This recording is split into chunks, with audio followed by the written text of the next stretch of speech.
ብያቸዋለሁ። ሰይጣን የሚረባ ነገር የለውም። ሰይጣን የሚሰጠው ስጦታ የለውም። ሰይጣን ቢሰጥ ሞት ነው የሚሰጠው። ሰይጣን ቢሰጥ መጥፋትን ነው የሚሰጠው። ሰይጣን ቢሰጥ መግደልን ነው የሚሰጠው። ሰይጣን ቢሰጥ የዚህን ዓለም ቁራቆምቦን ነገር የሚሰጠው። ምክንያቱም ለምን እንደሆነ ታውቃችሁ? ሰይጣን የሰጣቸው ስጦታ ብዙውን ጊዜ ሄዶ በኢየሱስ በሰይጣን ቤት ሲራገፍ፣ በሰይጣን እግር ስር ሲራገፍ ነው የምናየው። ምክንያቱም ኃጢአተኛው በኃጢአት ያመጣውን ነገር መልሶ ለኃጢአት ይሰጠዋል በኢየሱስ። አመንዝራው በአመንዝራ ያመጣውን ነገር መልሶ ለዚያው ይሰጠዋል። ምክንያቱም ምን መሰላችሁ? በጽድቅ የመጣ ነገር ነው የሚጠቅመው። ጽድቅ ደግሞ ከእግዚአብሔር ዘንድ ነው የሚሰጠው። ምክንያቱም በሌብነት የመጣው ወደ ሌብነት መንደር ይሄዳል። በሙስና የመጣው ወደ ሙስና መንደር ይሄዳል። ምክንያቱም በኃጢአት የመጣው ወደ ኃጢአት ነው የሚሄደው። አንዳንዴ ልንገራችሁ በኢየሱስ የሆነ ብር ከሆነ ቦታ የሆነ ሀብት ከሆነ ቦታ መዝብራችሁ አግኝታችሁ ስታመጡ ለልጆቻችሁ ሰላም አይሆኑም፣ ለቤታችሁ ሰላም አይሆኑም፣ ለትዳራችሁ ሰላም አይሆኑም። የመፍረስ ምክንያት የመጥፋት ምክንያት ይሆናል። ምክንያቱም ለጊዜው ልትበሉት ይችላል፣ ለጊዜው ልታገኙት ይችላል። ከዚያም በኋላ የመጥፋት ነገር ይሆናል። ሰይጣን ውድ ነገር የለውም። ሰይጣን የረባ ነገር የለውም። ሰይጣን መልካም የሆነ ነገር የለውም።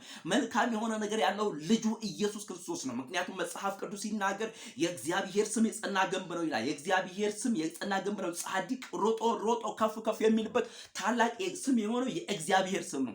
ወዳጆቼ ወንድሞቼ፣ ስጦታ ሁሉ የእግዚአብሔር ነው እንጂ የሰይጣን አይደለም። ከሰይጣን የተቀበላችሁ ነገር ቢሆን መልሳችሁ በእግሩ ስር አድርጋችሁ ወደ እግዚአብሔር መታችሁ በእግዚአብሔር ፊት ውደቁ።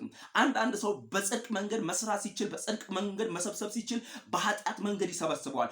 በሌብነት መንገድ ይሰበስበዋል። በውሸት መንገድ፣ በቀጣፊነት መንገድ ይሰበስበዋል። በእርም መንገድ ይሰበስበዋል። መልሶ ለበሽታ ያወጣዋል። መልሶ ለክፋት ያወጣዋል። መልሶ ራሱን ለማጥፋት ያወጣዋል። ኃያላኖችን እያቸው፣ ጠቢባን ተብዮችን እያቸው፣ በዚህ ዓለም ያሉትን እያቸው፣ እግዚአብሔርን የማይፈሩትን እያቸው። ወዳጆቼ ወንድሞቼ፣ ብዙ ነገር ሰብስበዋል፣ ብዙ ነገር አግኝተዋል፣ ብዙ ነገር ሰርቀዋል፣ በውሸት አድርገዋል። እግዚአብሔር አስቀይሙ፣ የእግዚአብሔርን ትውልድ አሳስነው አንዱን ገድለውት፣ አንዱን አጥፍተውት፣ አንዱን አሰቃይተውት ከሆነ ቦታ ይሰበስቡታል። ግን ምን ያደርጋል? ሳይበሉት ይሞታሉ። ምክንያቱም በጽድቅ መንገድ አላገኙትም። ሌብነትን፣ ወንበዴነትን፣ አመንዝራነትን፣ ተንኮልን ይሰሩበታል። ምክንያቱም ራሳቸውን በሆነ ነገር ሊደብቁ፣ ራሳቸውን በዝሙት ሊደብቁ፣ ራሳቸውን በመጠጥ ሊደብቁ፣ ራሳቸውን ያድርጉ። ምክንያቱም በሰው ህይወት ላይ ህሊና የሚባል ነገር አለ። የሚወቅስ የእግዚአብሔር መንፈስ አለ። አንዳንዴ እኛ ስንሸሸው የማይሸሸን የሚከተልን፣ አንተ ሰርቀሃል፣ አንተ የሰውን ነገር በልተ፣ አንተ የሰው ደም አለበት፣ አንተ የሰው ላብ አለብህ እያለ የሚከስ ያ የእግዚአብሔር መንፈስ ነው። ለዚያ ለመንፈስ ቅዱስ፣ ለዚያ ለእግዚአብሔር መንፈስ ታዘዙ። አንድ ነገር ልንገራችሁ፣ ሰይጣን ውድ ነገር የለውም፣ እርካሽ ነገር ነው ያለው። ሰይጣን በእናንተ ህይወት ላይ እድል ፈንታ የለውም። ምክንያቱም የኔ ህይወት የተጠበቀው በእግዚአብሔር እጅ እንደሆነ ሰይጣንም ያውቀዋል፣ እኔም አውቀዋለሁ፣ ወዳጆቼ የሚያውቁታል፣ ጠላቶቼ የሚያውቁታል። ምክንያቱም ጠላቶቼ ማለት በዚህ ዓለም ላይ ካለው ከጨለማው ዓለም ናቸው እንጂ ከስጋና ከደም አይደሉም። እኔ መጽሐፍ ቅዱስ እንደነገረኝ ማለት ነው።